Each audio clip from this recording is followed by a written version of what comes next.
오늘의 주요 뉴스입니다. 청와대 하명 수사 의혹을 수사하는 검찰이 첩보 제보자로 지목된 송병기 울산경제부시장의 집무실과 자택을 압수수색하고 소환 조사 중입니다. 검찰은 첩보 입수 경위와 전달 과정을 집중 추궁하고 있습니다. 북한이 영구 폐쇄를 약속한 동창리 미사일 발사장에서 새로운 움직임이 포착됐다고 미국 언론이 보도했습니다. 미사일 도발을 준비하는 것 아니냐는 우려가 나옵니다. 서바이벌 프로그램 투표 조작 의혹을 받는 엠넷의 프로듀스 시리즈 제작진이 시즌2의 워너원 한 명을 투표 조작으로 데뷔시킨 것으로 드러났습니다. 시즌3와 4의 X1과 IG1은 아예 합격자 전부를 최종 생방송 전에 임의로 정해놓기도 했습니다. 시중에서 파는 소주와 맥주를 유물처럼 전시해놓은 박물관이 있습니다. 200억 원이 넘게 들이고도 관람객이 적자 더 많은 술을 전시하겠다며 96억 원을 추가 투입할 예정입니다. MBN이 지자체별 폭설과 한파에 대비한 제설 대책을 점검해봤습니다. 일부 제설하면 쓰레기만 가득했고 염수 분사 장치가 중앙선에 볼록 튀어나와 교통안전이 우려되는 곳도 있었습니다. 전국 아침 기온이 영하권으로 뚝 떨어지면서 올 들어 가장 추웠습니다. 주말까지 추위가 계속되는데 내일 새벽 수도권부터 눈이 내리기 시작해 중부지방으로 확대될 것으로 보입니다.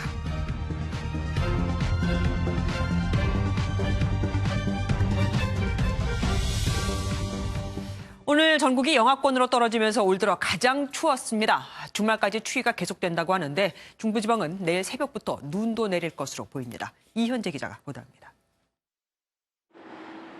차가운 칼바람에 시민들이 두꺼운 외투로 중무장했습니다. 꼬마는 눈만 겨우 내놓은 채 발걸음을 옮깁니다. 오늘 어제보다 많이 추워서 옷을 두껍게 입고 나왔는데도 너무 추운 것 같고요. 호수는 꽁꽁 얼어버렸고 공주 계룡산 계곡엔 얼음이 맺혔습니다. 오늘 전국 대부분 지역의 아침 온도는 영하권으로 뚝 떨어졌습니다. 서울은 영하 10.5도, 인천은 영하 9도, 대전은 영하 9.4도를 기록했고 강원 철원과 대관령 지역은 영하 15도 아래로 떨어지며 올해 들어 가장 추웠습니다. 중부 내륙과 경북 일부 지역은 한때 한파주의보가 내려졌습니다. 강추위는 이번 주말까지 이어집니다. 밤사이 지피면 냉각으로 기온이 하강하면서 내륙을 중심으로 영하 10도 내외의 추위가 이어지겠습니다. 주말엔 눈 소식도 있습니다. 기상청은 내일 새벽 경기 북부와 강원 영서 북부에서 눈이 시작돼 오전엔 서울 등 수도권과 충청 북부까지 확대됐다가 오후에 그칠 것으로 전망했습니다. MBN 뉴스 이현재입니다. 청와대 하명 수사 의혹을 수사하고 있는 검찰이 김기현 전 울산시장의 측근 비리를 제보한 송병기 울산시 경제부시장을 소환해 조사하고 있습니다. 청와대는 SNS로 제보를 받았다고 했는데 송 부시장은 문 전 행정관과 통화를 하다가 울산에 떠도는 일반적인 얘기를 한 게 전부라고 하니 이 둘의 차이를 알아보려고 하는 걸 겁니다. 현장 취재기자 나가 있습니다. 임성재 기자, 검찰이 송 부시장을 상대로 어떤 부분을 중점적으로 들여다보고 있습니까? 송 부시장을 소환한 검찰은 문제가 된 첩보를 청와대에 전달한 구체적인 경위와 배경 등을 집중적으로 캐묻고 있는 것으로 전해졌습니다. 송 부시장은 참고인 신분으로 오늘 오전부터 이곳 서울중앙지검에 출석해 조사를 받고 있는데요. 검찰은 송 부시장이 김기현 전 울산시장과 관련된 정보를 어떻게 알게 됐고 어떤 방식으로 청와대 인사에게 전달했는지 등을 집중적으로 캐물은 것으로 전해졌습니다. 점심시간 취재진과 마주친 송 부시장은 청와대에 어떻게 제보를 전달했는지에 대해 묻자 청와대에 간 적이 없다고 짧게 대답했습니다. 그럼에도 검찰은 첩보 전달과 가공 과정에 대한 청와대와 송 부시장의 엇갈린 설명을 규명하는 데 집중하고 있는 것으로 전해졌습니다. 당초 청와대는 첩보를 받은 문모 전 행정관이 스마트폰 SNS를 통해 제보를 받았다고 밝힌 반면 송 부시장은 기자회견에서 문 행정관과 안부 통화를 하다가 시중에 떠도는 김 전 시장 측근 비리를 말한 것이라고 해명한 바 있습니다. 이에 따라 검찰은 어제 조사를 받은 문 전 행정관과 송 부시장의 진술을 내조해 정확한 첩보 입수 과정을 재구성할 방침입니다. 결론적으로 검찰은 문 전 행정관을 조사한 뒤 송 부시장 집무실과 자택에 대한 압수수색도 한 거잖아요. 문 행정관 조사에서 어떤 단서를 포착한 겁니까? 검찰은 송 부시장 소환과 동시에 집무실과 자택, 차량 등에 대한 압수수색에 나섰습니다. 검사와 수사관 10여 명은 울산으로 내려가 컴퓨터와 서류 등 첩보 전달과 관련된 자료를 확보한 것으로 전해집니다. 검찰은 압수물품과 송 부시장의 진술을 토대로 첩보 전달과 수사 과정 등의 다른 인물이 더 개입했는지를 살펴볼 것으로 예상됩니다. 경우에 따라 검찰 수사의 속도가 붙으면서 백원우, 이광철, 전현직 민정비서관 등 청와대 윗선 소환도 조만간 이뤄질 것으로 보입니다. 지금까지 서울중앙지검에서 MBN 뉴스 임성재입니다. 송병기 부시장을 둘러싼 논란은 또 있죠. 지난해 지방선거를 앞두고 송철호 당시 울산시장 후보자와 함께 청와대 관계자를 만나 울산 공공병원 공약을 논의했다는 건데, 이 공공병원은 또 올 1월 울산시가 실제로 유치했죠. 송 시장 측은 민주당 후보로 선거에 나온 만큼 청와대를 찾아갈 수 있는 거 아니냐 하면서 세 사람이 만난 걸 인정했는데, 청와대 인사의 선거법 위반 가능성도 제기됩니다. 조경진 기자입니다.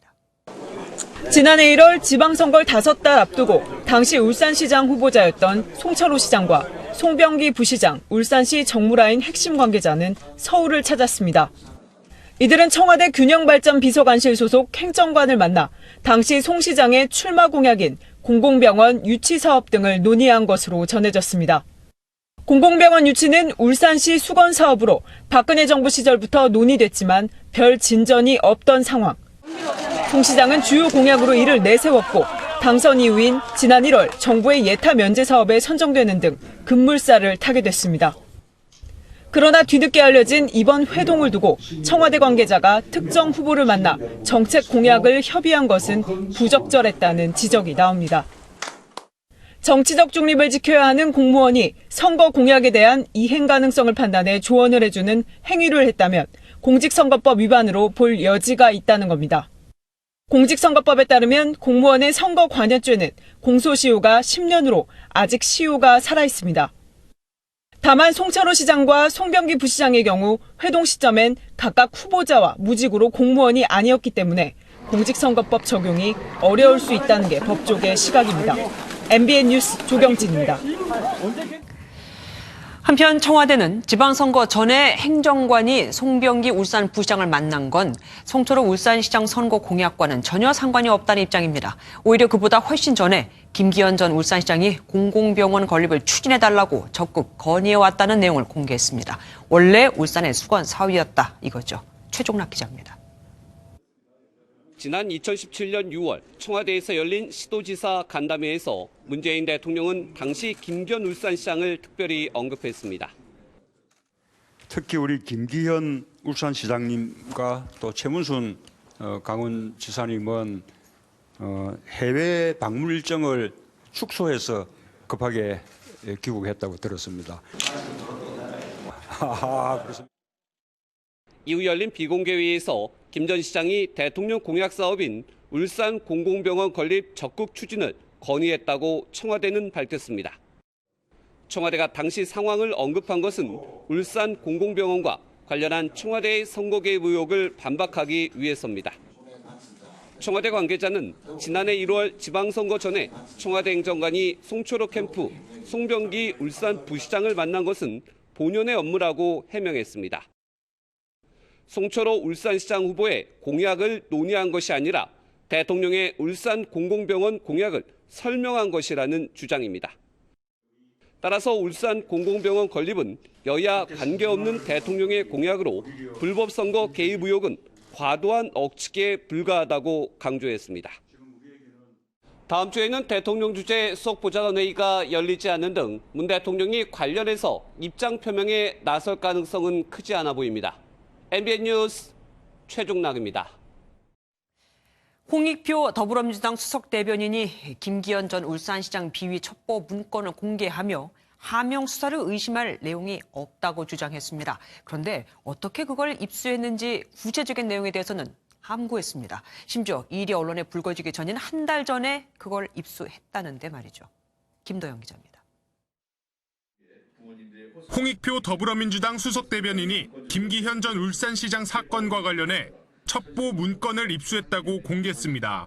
문건은 4쪽 분량으로 아파트 건설 과정 유착 의혹과 측근 인사비리 의혹 등 3가지만 적혀 있다고 밝혔습니다. 이어 법률적 내용이나 경찰과 검찰이 어떻게 하란 내용은 없다며 하명 수사 의혹을 일축했습니다. 홍 대변인은 거꾸로 김기현 전 시장에 대해 황운하 당시 울산청장이 무리한 수사를 한다며 음해하는 문건도 있다고 밝혔습니다. 울산 지역사회에 파다하게 퍼져 있던 일에 대해 청와대 선거 공작의 사실 여부를 논하는 것은 한편의 코미디입니다. 자유한국당은 여당 대변인이 어떻게 문건을 가지고 있냐며 입수 경위를 문제 삼았습니다. 홍 대변인이 한 달 전쯤 문건을 입수했다고 밝혔는데 오래전부터 하명 수사의 실체를 알았던 게 아니냐는 겁니다. 이에 대해 홍 대변인은 정상적으로 확보한 자료라며 청와대 하명 수사가 없었다는 것이 문제의 본질이라고 반박했습니다. MBN 뉴스 김도형입니다. 더불어민주당이 김기현 전 울산시장 사건과 관련해 검찰과 경찰 양쪽을 불렀는데 아무도 오지 않았습니다. 수사 중인 사안이라 부적절하다는 건데 그러니까 검찰 말은 민주당이 부적절한 행위를 요청했다 이거겠죠. 박유영 기자입니다. 검찰의 청와대 수사에 반발해 가동된 더불어민주당 공정수사촉구특별위원회. 특위는 김기현 전 울산시장 사건과 관련해 검경 양측의 주장이 왜 다른지 직접 듣겠다며 간담회를 마련했지만 회의에는 검경 관계자 모두 불참했습니다. 국가의 두 수사기관이 검찰과 경찰이 이렇게 대립하는 모양이 좋지 않다는 것이고 그런 차원에서 대검 관계자를 우리가 만나서 간담회해야 되겠다 생각하고 있습니다. 대검찰청은 수사 중인 사건이라며 참석 자체가 부적절하다고 설명했고 검찰의 참석 거부 이후 경찰도 불참을 통보했습니다. 서 위원장은 검찰에 대해 여당 의원의 개별 면담은 응하면서도 공식 요청은 거부한 것에 대해 유감을 표명한다고 말했습니다.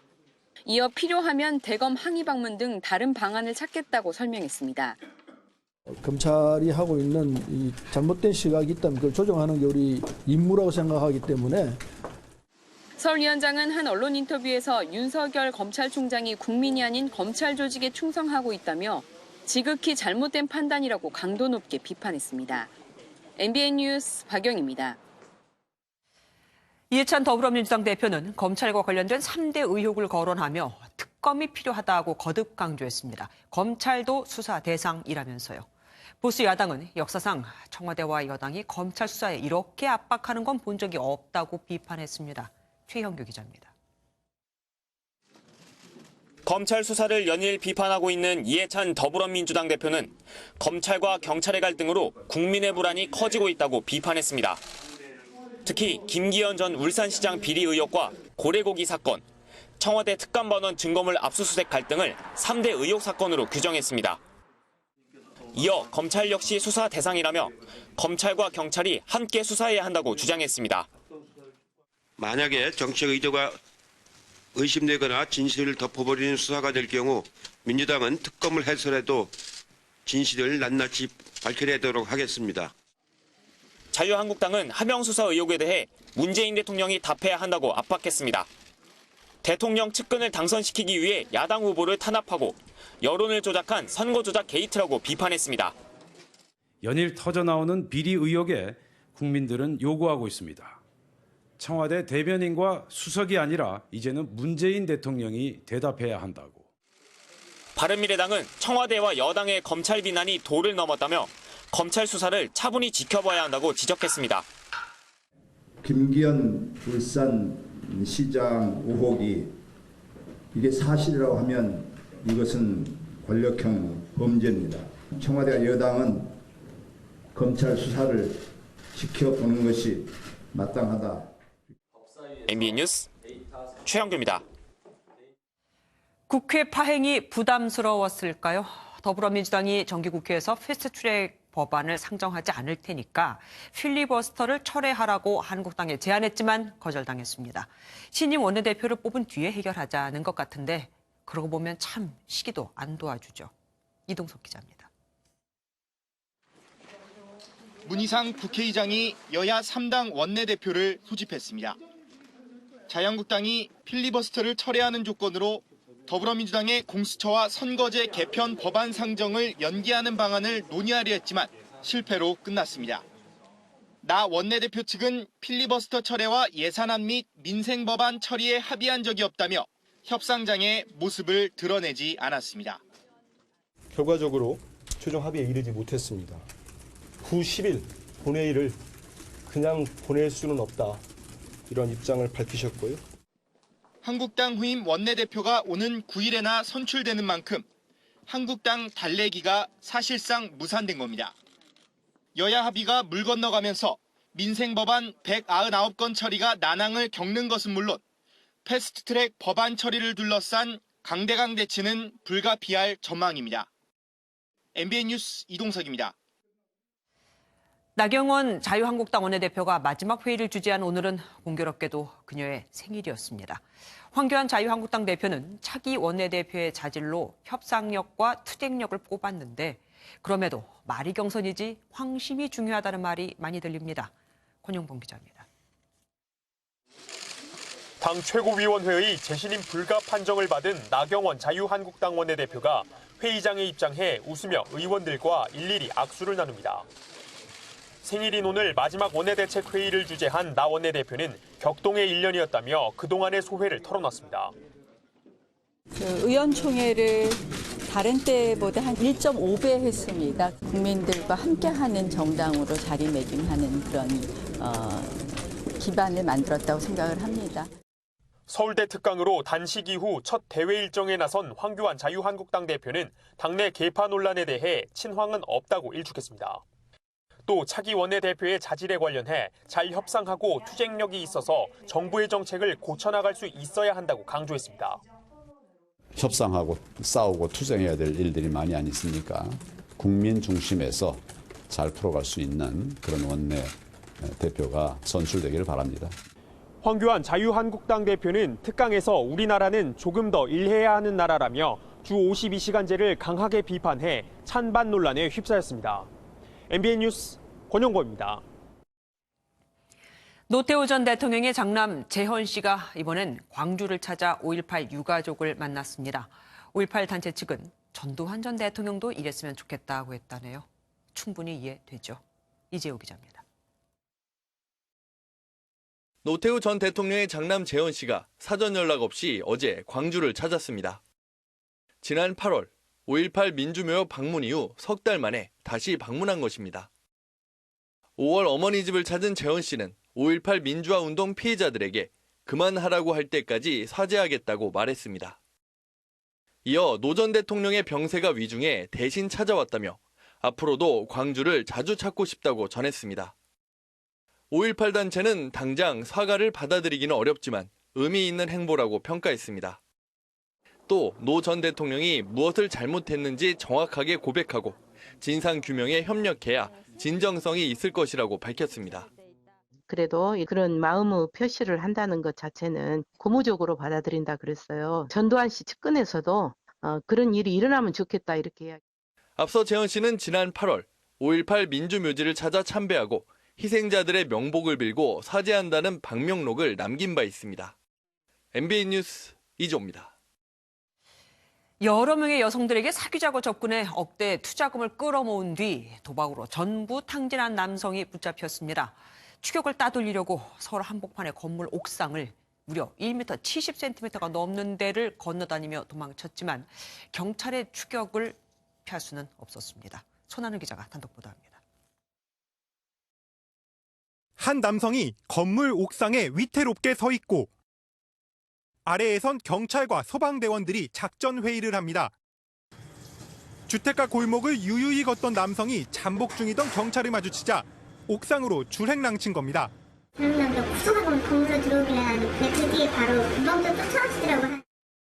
경찰이 뒤쫓아 올라가자 남성은 옥상 문을 잠그고는 급기야 다른 건물 옥상으로 뛰어넘기 시작했습니다. 남성이 도망친 건물 옥상입니다. 한눈에 봐도 건물과 건물 사이의 거리가 꽤 먼데요. 저희가 직접 재보니 1m 70cm가 넘습니다. 이 거리를 왔다 갔다 하면서 도주한 겁니다. 경찰들이 더 올라가고 하니까 넘었다고 하더라고요. 이 건물에서 왔다 갔다 계속 뛰어넘더라고요. 만일의 사태에 대비해 소방차와 구급차도 합류했고 다른 경찰서 강력팀까지 합세한 끝에 남성은 옥상에서 체포됐습니다. 붙잡힌 30대 이모 씨는 여성들에게 이성교제를 빙자해 접근한 뒤 높은 수익률을 내주겠다며 투자금을 끌어모았습니다. 이렇게 모은 돈을 이 씨는 도박 자금으로 탕진했는데 확인된 것만 수억 원대에 이릅니다.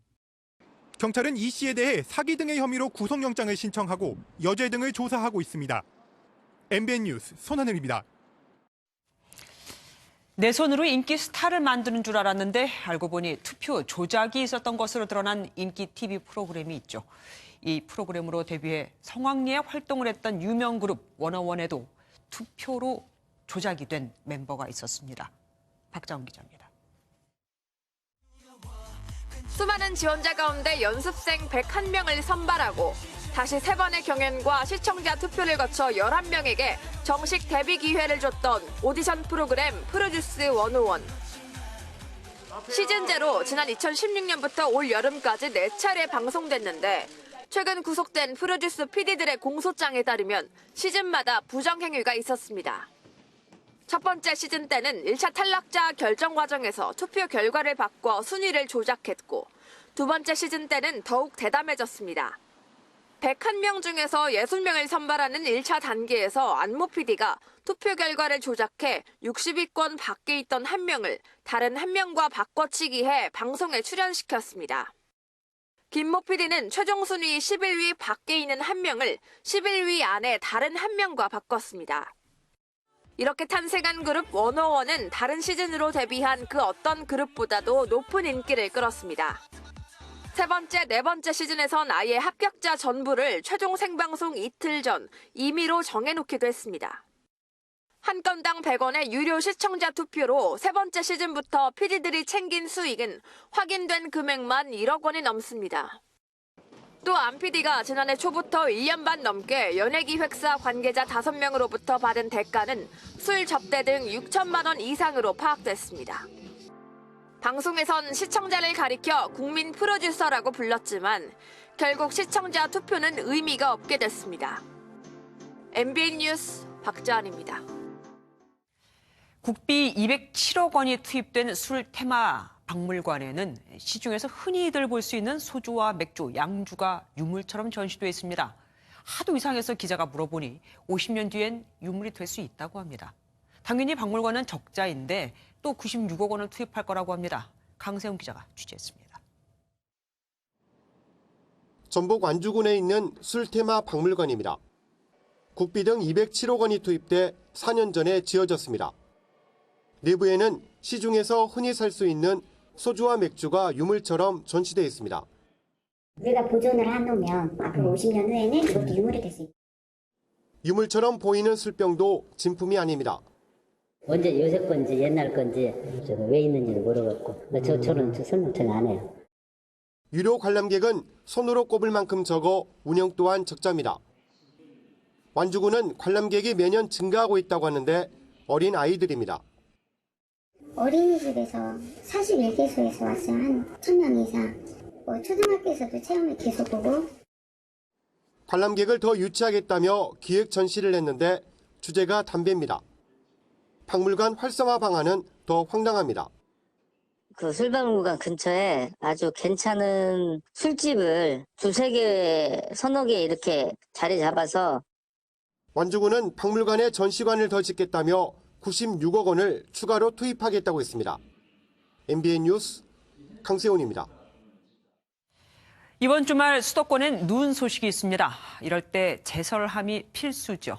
그런데 취재진 확인 결과 제설함 지도에 나와 있는 위치에 없거나 쓰레기로 가득한 부실 제설함이 부지기수였습니다. 강영호 기자가 돌아봤습니다. 겨울철 비탈길과 골목길 등에 설치된 제설함은 필수입니다. 서울시는 시민들이 제설함의 위치를 알 수 있도록 제설함 지도를 운영 중입니다. 서울의 대표적인 언덕길 중 하나인 종로구 동순동입니다. 제설함 지도인 이곳에 17개의 제설함이 설치됐다고 나와 있는데요. 제가 한번 직접 세워보겠습니다.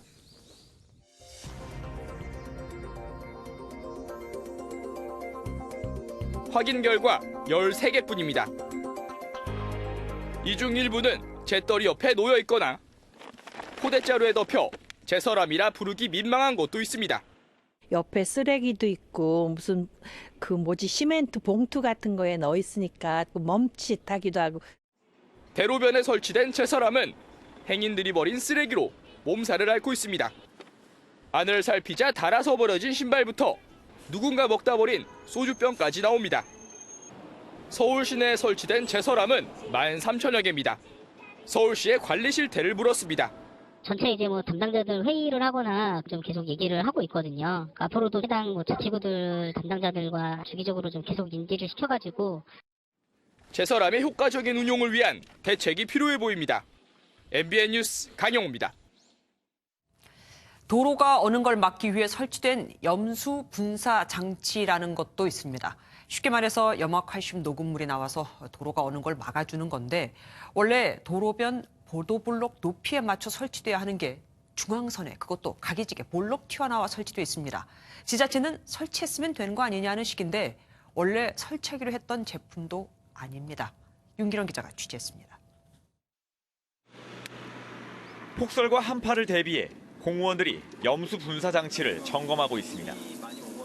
전국의 결빙 위험도로 수백 곳에 설치된 이 장치는 주로 도로 가장자리나 중앙 분리대에 마련돼 있습니다.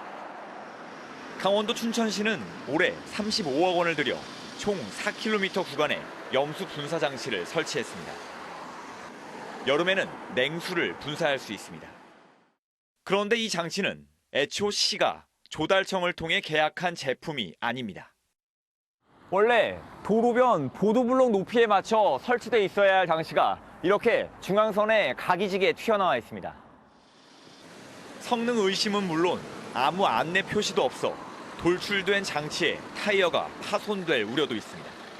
커브 돌다가 밟을 때가 많은데 아무래도 차이 안 좋겠죠? 덜컹하고 날카롭기도. 춘천시는 문제가 없다는 입장입니다. 도로 여건에 따라가지고 거기에 맞춰서도 설치할 수 있다고 돼 있습니다. 차량이 밟아도 크게 충격 주거나 이런 것도 아니고. 조달청의 말은 다릅니다. 다른 제품이면 안 되죠. 본질을 훼손하지 않는 선에서 변경 납품할 수 있다. 조달청은 제품이 바뀐 이유를 조사하고 있습니다. MBN 뉴스 윤기란입니다. 북한이 언급한 크리스마스 선물이라는 게 미사일 발사였을까요? 북한이 영구 폐쇄를 약속한 동창리 미사일 발사장에서 새로운 활동이 포착됐습니다. 미국은 전 세계 석 대뿐인 핵심 정찰기 코브라볼까지 한반도 상공에 띄워 집중 감시에 들어갔습니다. 오재 기자입니다. 미국 CNN 방송이 어제 촬영된 위성 사진을 근거로 북한 동창리 미사일 발사장에서 새로운 움직임이 포착됐다고 보도했습니다. 엔진 시험대에 대형 화물용 컨테이너가 새롭게 발견됐다는 겁니다.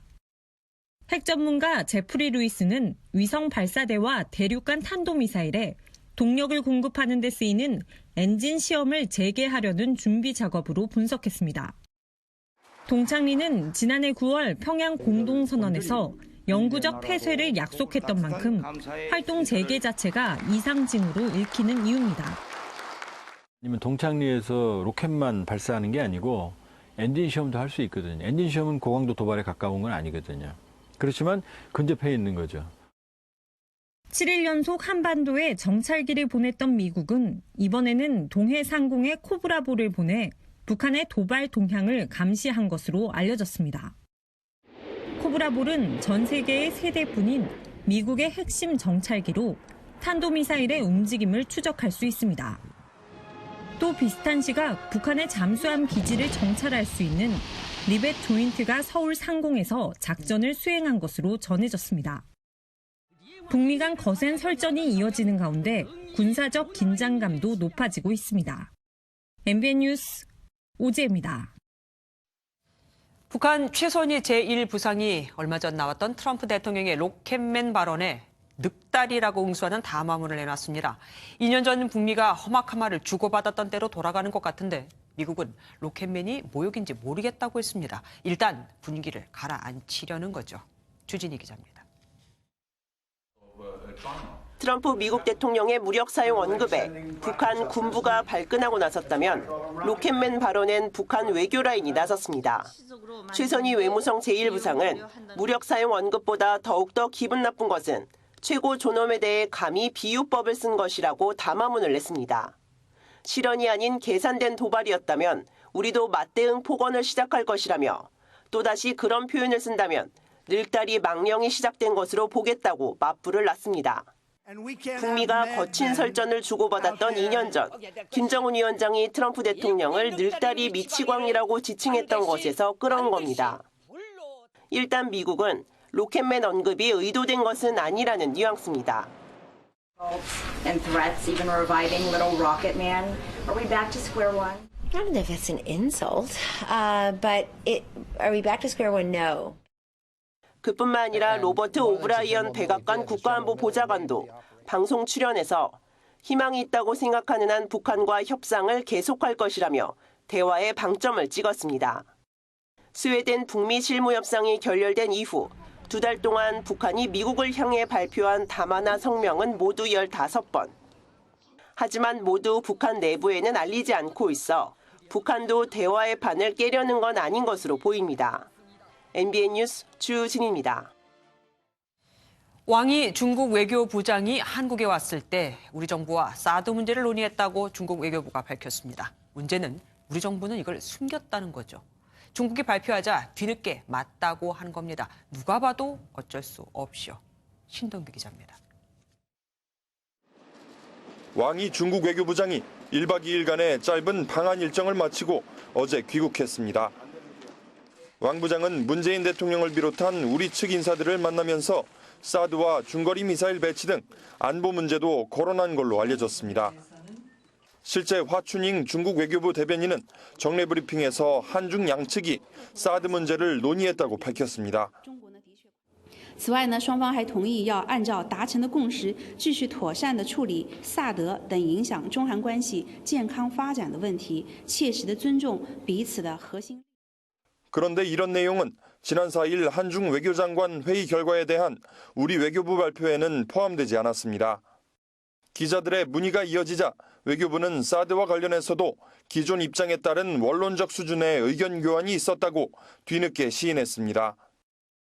일부에선 왕 부장이 오찬 행사에 국내 주요 인사들의 일정을 배려하지 않은 채 급히 불러내고는 막상 30분 넘게 지각한 일을 두고 무리의 논란도 제기됩니다. 메시지의 일방 전달 방식이라든가 한국의 동맹국인 미국에 대한 비난 등을 고려할 때 무례 논란이 이를 정도는 되었다고 봅니다. 중국 외교부는 왕 부장이 방한 중에 이해찬 더불어민주당 대표를 만난 사실도 공개했는데 비공개 약속을 깬 것이어서 외교 결례 논란도 일 걸로 보입니다. MBN 뉴스 신동규입니다.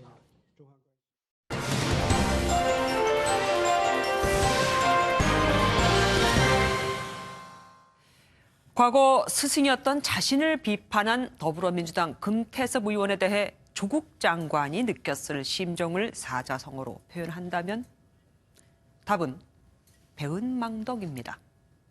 아들이 음주운전으로 적발된 것을 두고 자유한국당 장제원 의원이 느꼈을 심정을 사자성어로 하면 답은 유구무원.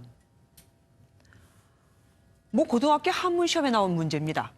문제만 들으면 생각하기에 따라 여러 가지 답이 나올 것 같은데 정답을 보면 시선이 좀 한쪽으로 쏠려 있다는 생각이 드실 겁니다. 아니나 다를까 학부모들이 문제 제기를 했고 해당 교사는 사과를, 관할 교육청은 경위 파악에 나섰죠. 지난 10월 부산의 모 고등학교에선 조 전 장관의 검찰 수사를 비판하는 문제를 출제했다가 교육청의 지시로 재시험을 치렀고 지난달은 교사들의 정치 편향 발언을 공개 비판한 인원고 학생들이 기자회견과 함께 삭발식까지 하는 일이 있었습니다.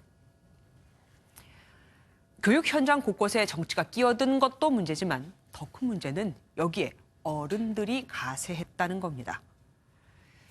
교사들의 일부 부적절한 발언을 확인하고도 정치 편향적 활동은 아니었다며 향후 주의하라는 지시조차 제대로 내리지 않은 교육청. 삭발하는 아이들을 말리지는 못할지언정 옆에서 전교조 해체를 주장하며 논란을 확산시키는 단체들까지 말입니다. 단순히 교육 현장의 정치 편향성을 논하자는 게 아닙니다. 법적으로 교원은 교육 현장에서 정치적으로 중립의 의무를 지켜야 하는 게 맞습니다. 물론 학생들이 사회 문제에 관심을 갖는 것도 필요하고요. 하지만 어른들의 정치적 이해관계로 시시비비도 가려지지 않은 사안에 대해 학생들에게 혼란을 주는 행위를 꼭 해야만 하는 걸까요? 지금 세계 각국의 교육 현장은 앞으로 다가올 새로운 미래를 아이들이 어떻게 대비하게 할 수 있을까? 스스로 답을 찾고 문제를 해결할 수 있게 지도하느라 바쁩니다.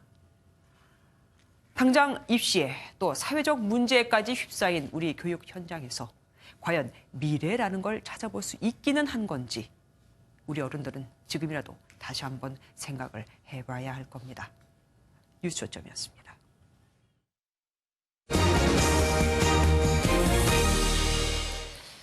분양가를 누르면 집값이 내려갈 것이라며 정부와 지자체가 강도 높은 규제를 하고 있죠.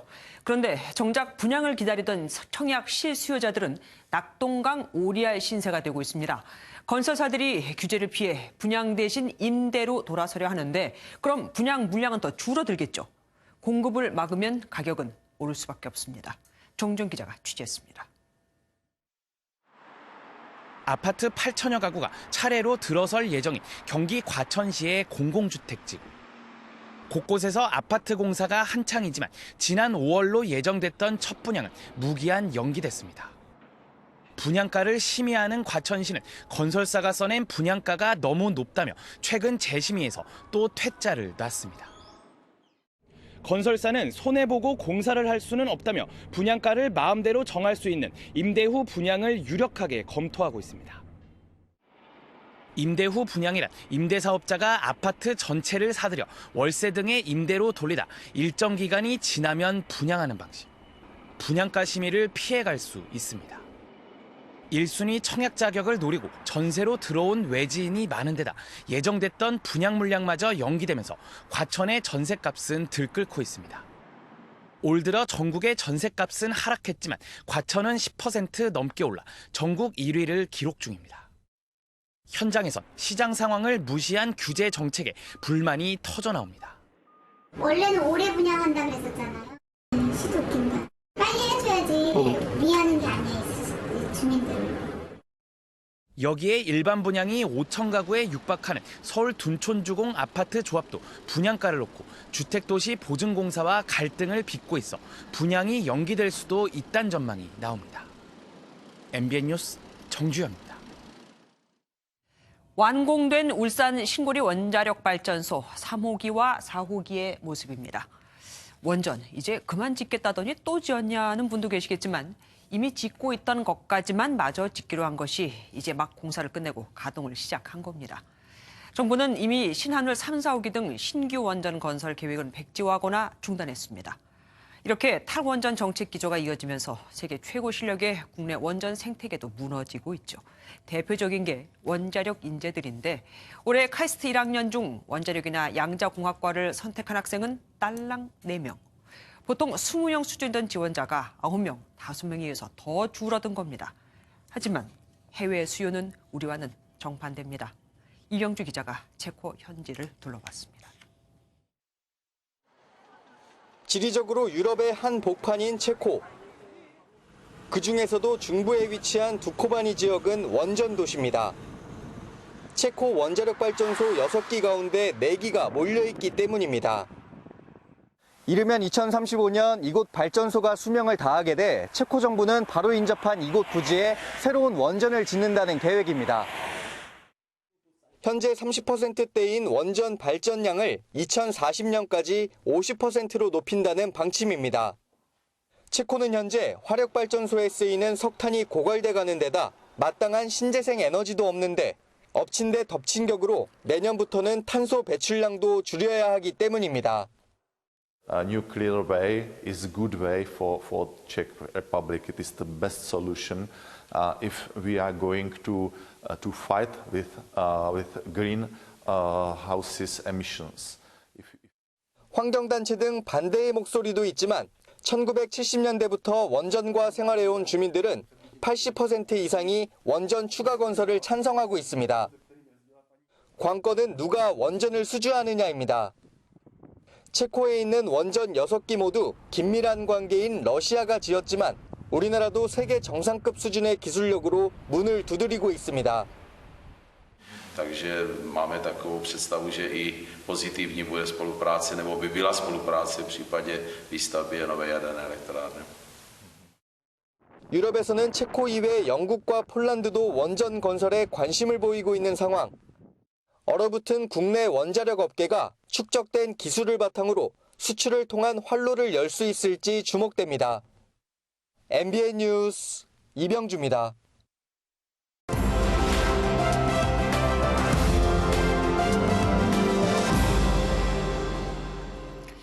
빅뉴스 시간입니다. 오늘은 이수아 기자와 함께하겠습니다. 어서 오십시오. 오늘 첫 번째 키워드는 뭡니까? 네, 오늘 첫 키워드는 가짜 수능 성적표입니다. 아니 이제는 하다 뭐 가짜 수능 성적표까지 나옵니까? 네, 온라인으로 위조 성적표 구매가 가능하다고 하는데요. 뭐 중고 거래 사이트, 카카오톡 오픈 채팅, 트위터까지 다양한 곳에서 거래가 되고 있습니다.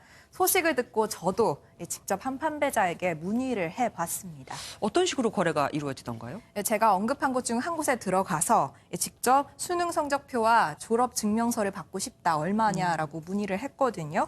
직접 대화한 화면에 보여드리면 이렇게 1분도 안 돼서 수능 성적표는 20만 원, 졸업 증명서는 30만 원이고 3시간 안에 모든 작업이 가능하다는 답이 돌아왔습니다. 그래서 알려주는 계좌로 입금만 하면 위조 성적표를 한글 파일 형태로 보내주는 거죠. 그런데 생각보다 꽤 비쌉니다. 네, 이 성적표도 흔히 말하는 이 짝퉁 가방처럼 급이 있습니다. 예. 네, 부르는 가격대는 뭐 10,000원대부터 제가 연락한 곳처럼 수십만 원대까지 다양합니다. 이 만들어진 성적표를 보시면 평가원 직인도 뭐 제대로 찍혀 있고 문구 위치, 폰트도 흡사한데요. 이렇다 보니 언뜻 보면 속을만 합니다. 예. 근데 좀 이해가 안 되는 게 이 수능 성적은 전산으로 대학으로 이렇게 전달이 되는 거 아닙니까? 맞습니다. 그럼 결국 대학 입시에 사용할 수도 없는 건데 이렇게 비싼 돈까지 내가면서 학생들이 위조 성적표를 만드는 거죠? 저도 그 이유가 궁금했거든요. 그래서 가짜 성적표가 가장 유용하게 쓰이는 곳이 어딘가 알아봤더니 다름 아닌 재수학원이라고 합니다. 앵커께서도 뭐 스카이반, 최정예 반 뭐 이런 얘기 한 번쯤은 들어보셨죠? 네, 맞습니다. 네, 유명 학원에서는 이런 상위반에 등록하려면 어느 수준 이상의 수능 성적이 필요하다고 합니다. 또 성적이 심하게 좋으면 수업료를 할인받기도 하고요. 이렇다 보니 더 좋은 수업을 듣기 위해서 재수생들이 가짜 성적표를 만든다는 겁니다. 이 밖에도 뭐 부모님에게 수능 성적을 속이기 위해서 쓰기도 하고 뭐 대학생이 과외 아르바이트를 할 때 부모에게 높은 수능 성적표를 보여주잖아요. 그럼 네. 과외비가 올라가는 경우가 있다고 합니다. 이럴 때도 써먹는다고 합니다. 예, 결국 성적 만능주의의 폐단이 아닐까 싶습니다. 다음 키워드 또 있습니까? 네, 두 번째 키워드는 독도 왜곡 지도입니다. 일본 관련된 겁니까? 네. 근데 뭐 생각보다는 훈훈한 얘기입니다. 네. 예. 지금 보시는 게 지난 7월 영국 BBC 기사에 나온 동아시아 지도입니다. 가운데 독도 인근 박스 안에 독도와 다케시마가 병기되어 있는데요. 밑에 지도 출처에는 한국 국방부와 해양수산부라고 쓰여 있습니다. 마치 한국 정부가 독도와 다케시마 병기를 인정한 것처럼 오인할 수 있는 대목이죠. 예, 그런데 해외 정부가 아니에요. 다른 나라 정부가 아니라 해외 언론사입니다. 그러면 수정이 쉽지 않을 텐데요. 맞습니다. 근데 이걸 한국의 한 대학생이 찾아내서 바로 BBC 측에 이메일을 보냈다고 합니다. 이 반크라는 단체 청년 리더를 맡고 있는 연세대 정치외교학과 3학년 김현중 씨인데요. 네. 이 출처도 잘못했고 일본이 왜 독도를 자국 영토에 포함하려 했는지 설명하면서 다케시마 표기를 삭제하라고 촉구한 거죠. 두 차례에 걸쳐서 항의 이메일을 보내니까 BBC도 무시할 수는 없었는지 검토하겠다는 의견을 밝혔고 4개월 만에 기사에서 지도를 삭제하기로 했다는 답변을 보내왔다고 합니다. 실제로 수정된 걸 확인하셨습니까? 네, 기사를 직접 찾아봤는데요. 일단 지도는 깨끗이 삭제된 모습입니다. 다만 옥에 티가 있다면 기사 본문에 나와 있는 독도 다케시마 병기는 전혀 수정되지 않은 상태입니다. 현재 한국이 점유하고 있지만 일본이 영유권을 주장하고 있다고 쓰여 있습니다. 뭐 개인의 능력으로 할 수 있는 거는 다 한 것 같고 저 문구 삭제에는 뭐 정부 차원에서 항의가 필요하지 않은가 싶습니다. 그렇죠. 이 다음 남은 일은 정부가 나서서 어떻게 좀 해줘야 되지 않을까 싶습니다. 오늘 말씀 여기까지 듣겠습니다. 고맙습니다. 콘택트 렌즈를 전화나 온라인으로 판매하는 건 불법입니다. 시력을 가서 재고 주의사항을 듣고 사라는 건데 대부분 소비자가 이걸 모르고 안경점에서도 별로 신경을 안 씁니다. 있으나 마나한 법인 거죠. 강세훈 기자가 취재했습니다.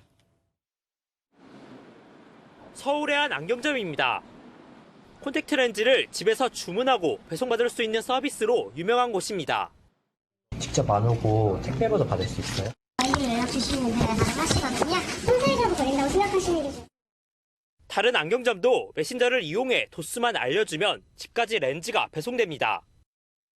메신저 등을 이용한 주문이 편리한 서비스처럼 보이지만 콘택트 렌즈를 통신이나 온라인으로 판매하는 건 불법입니다. 하지만 중고거래 사이트에서도 거래되는 등 법이 제대로 지켜지지 않고 있습니다. 소비자들도 법 자체를 모르는 경우가 많습니다. 온라인으로 구매하는 거는 불법이라고는 처음 들어봤고요. 안전검증만 제대로 한다면 온라인 유통으로 해도 상관없다고 생각합니다. 정부는 안경점에서 주의사항을 듣거나 시력검사를 받은 뒤 구매해야 한다고 말합니다. 부작용에 대해서 설명하고 그다음에 유통기한이 얼마다라는 걸 설명하고 변경점에서만 팔도록. 하지만 매장에서 살 때도 주의사항을 설명하지 않는 경우가 많아 사실상 법이 유명무실하다는 지적입니다. 반면 미국은 처방전을 내면 캐나다와 일본 등은 처방전이 없어도 온라인 구매를 허용하고 있습니다. 보안 장치를 마련해서 소비자 편익을 이제 증진할 수 있는 방안으로 해외에서는 가능하고 직구로도 가능한 사업을 국내에서도 좀 풀어주는 게 소비자의 편리와 건강 모두를 지킬 수 있도록 적절한 대안 마련이 필요해 보입니다. MBN 뉴스 강세현입니다. 백화점 1층엔 화장품, 고층엔 생활용품. 이런 공식이 깨지고 있습니다. 온라인 시장의 확대로 위기를 맞은 백화점이 변신하고 있는 건데 특히 집 꾸미기 부문에 올인하고 있고 덕분에 매출도 오르고 있다고 합니다. 신용식 기자가 취재했습니다. 백화점 1층에 들어서자 소파와 테이블, 각종 인테리어 소품이 즐비합니다. 화장품 매장을 밀어내고 자리한 해외 유명 인테리어 편집숍입니다. 집 꾸미기에 관심이 많은 젊은 여성들을 겨냥한 건데 그룹 최고 경영자가 매장을 찾을 정도로 공을 들이고 있습니다. 인터넷으로 보는 것보다 직접 와서 보니까 직접 실제로 볼 수 있어서 그게 좀 더 편리한 것 같고 한 번에 다 한 곳에서 확인이 가능하니까 그게 더 편리해진 것 같아요. 아예 건물 전체를 부엌용품과 거실, 침실 상품 등 생활제품들로 채운 백화점도 있습니다. 온라인 시장 확대로 매출 부진을 겪고 있는 백화점들이 1인 가구 증가로 호황을 맞은 집 꾸미기 시장에 주목하고 파격 변신에 나선 겁니다. 1인 가구가 증가하게 되면은 1인 가구 내에서도 새로운 이제 상품들을 사야 되는 거거든요. 20, 30대 소비자들의 발길이 늘며 매출 역시 이전보다 80%가량 성장했다는 게 백화점의 설명. 1인 가구의 증가와 주거 환경 등 구조적인 변화 속에서 백화점의 변신은 필수 생존 전략이 돼가고 있습니다. MBN 뉴스 신용식입니다. 연금을 늦게 덜 받자. 우리나라만의 고민은 아니죠. 프랑스에선 마크롱 대통령이 추진 중인 연금 개편에 반대하는 대규모 시위가 열리고 노동단체들이 무기한 총파업에 들어갔습니다. 주요 관광 명소가 문을 닫고 교통은 마비됐습니다. 김희경 기자입니다. 평소 관광객으로 붐비던 파리 거리가 시위자와 경찰로 가득 채워졌습니다. 다 함께 노래를 부르고 악기를 연주하는 평화 시위가 곳곳에서 열렸지만 일부 과격 시위자들은 트레일러를 넘어뜨려 불을 지르고 상점 유리를 깨부수는 등 강한 불만을 터뜨렸습니다. 대표적인 관광 명소도 문을 닫았습니다. We had one morning left and we wanted to come up the Eiffel Tower, but it was closed, so we came to see the gardens anyway. 고속철도 떼제베의 90%, 파리 시내 16개 지하철 노선 가운데 11개가 운행을 중단했고 에어프랑스는 국내선 운항의 30%를 취소했습니다. 교사와 경찰, 소방관, 병원 직원, 공항 관제사, 환경미화원 등 광범위한 직종에 걸쳐 파업이 벌어졌습니다. 시위는 저녁 시간까지 계속돼 파리 시내가 최루가스와 연기로 자욱했고 극심한 교통체증이 빚어졌습니다. 경찰은 파리 시내에서만 약 6만 5천여 명, 전국적으로 80만 명 이상이 시위에 나섰다고 밝혔습니다. 파리에서 경찰에 체포된 시위자는 최소 90명. 마크롱 정부가 전 국민을 대상으로 하는 연금 개혁을 밀어붙이자 노동단체들이 총파업과 장외투쟁에 돌입한 겁니다. 개편안은 2025년까지 직종별로 42가지에 달하는 복잡한 연금 제도를 하나로 통합하고 연금 수령 연령을 2년가량 늦추는 내용을 골자로 하고 있습니다.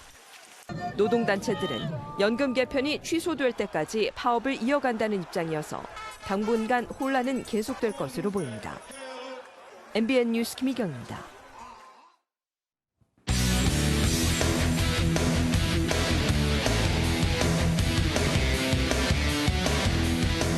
스포츠 뉴스입니다.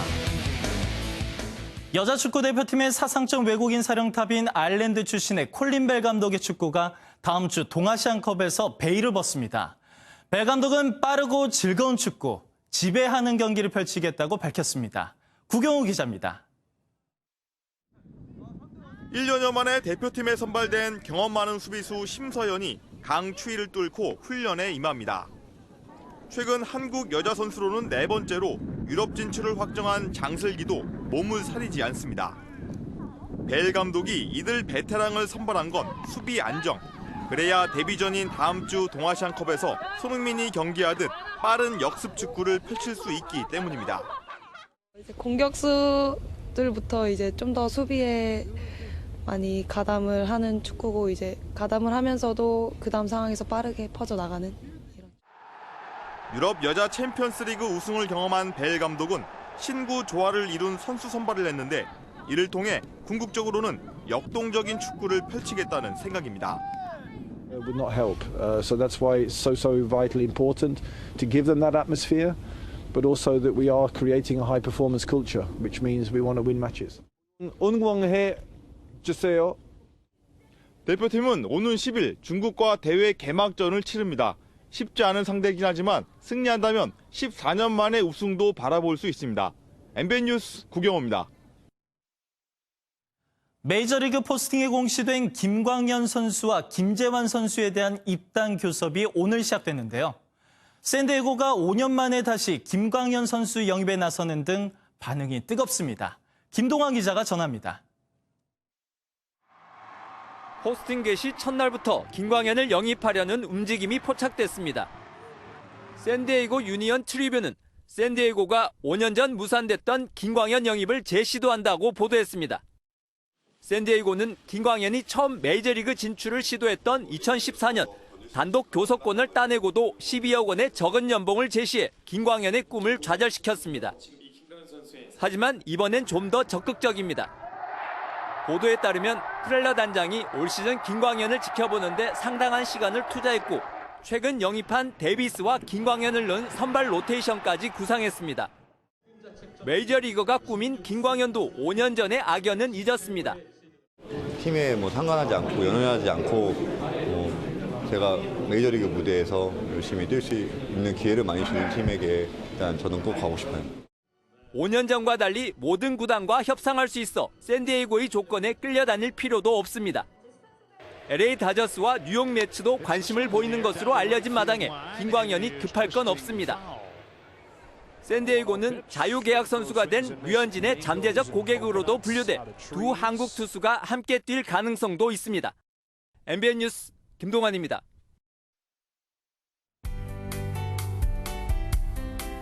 오늘 서울은 아침에 영하 10도를 밑돌며 강추위가 절정을 보였습니다. 12월 초에 어울리지 않게 종일 영하권에 머물며 낮에도 추위가 계속됐는데요. 주말 동안은 추위가 한결 풀리며 활동하기 오늘보다 낫겠습니다.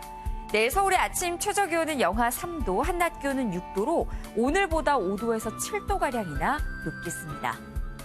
내일은 1년 중 눈이 가장 많이 내린다는 절기대설인데요. 경기 북부와 영서 북부는 내일 새벽부터, 서울과 경기 남부, 충청 북부는 아침부터 낮 사이 약한 눈이나 비가 조금 내리겠습니다. 수도권 등 곳곳에서는 건조특보가 점점 더 확대되고 있는 모습입니다. 내일 중부지방 눈이나 비가 오는 곳에서는 길이 미끄러울 수 있어서 주의가 필요하겠습니다.